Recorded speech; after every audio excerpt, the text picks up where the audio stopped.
can't bombard ourselves with all the dismal and the gloom of what's happening, because if we try to track consciousness through what's happening with black people as far as how they're getting messed up, it'll be a 24-hour job. Let the dead lie with the dead. As a matter of fact, I'll go even further than this. This is a mystery that the spirit world says. The spirit world said that we put a certain amount of people in the front lines to take the hit, go to jail, get killed, and all kind of get on dope and do all this while the conscious people could get themselves together, and you wouldn't have the messed up things going on, so you can get your head together. So they'll send out a bunch of people whose karma is already messed up and say, let them take the hit. You see what I'm saying? You say, well, why that? Well, some people down here, minds are to the point that the only thing that they can do, they're useless eaters. The only thing they can do is sleep, eat, and screw, and do things on the 5 cents mode. So that particular person there really is not a person that's going to really do nothing to help further no spiritual cause or further the racial cause. So you take that Negro and put him on the front line and let him take the hit, because that's all he was going to be about in the first place. And while you have to learn this stuff. Now, every now and then some of our good brothers and sisters get caught up in the mess, but then again, on the other hand, that's what this whole, that's the way the system goes. You got to have a decoy.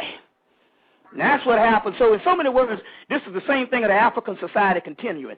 The African king and the pharaoh, they say they used to have 10 decoys, and you never really got to the real person. So each time they bump off one of these crazy Negroes out in the street, he was a decoy, and you survived to get the knowledge and the information, and that's the way the stuff goes down here.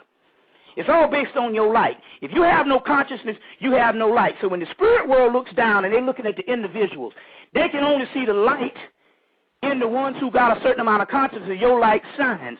The people who don't have no consciousness, they don't have no light at all, so it's almost like they never really lived. They dead anyway.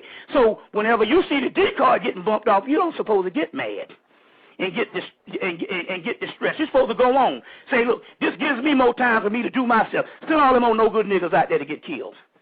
You see what I'm saying? Speaking on the our African brothers and sisters who are dying, I kind of want to gear towards that a little bit, in the thought of the purpose while we're here. You know, if we even understand what quote-unquote death is. You know what I mean? That is not that at all. No, it's not that at all. As a matter of fact, guess what? You ever see the movie Highlanders? Get the Highlander movies. When they take one head, the other body gets quickened. For every person that goes to the other realm, you get quickened. But they're not actually dying. They're actually freeing themselves. So what happened here is they are living, because the physical realm is the realm of death, and the other realm is the realm of the living.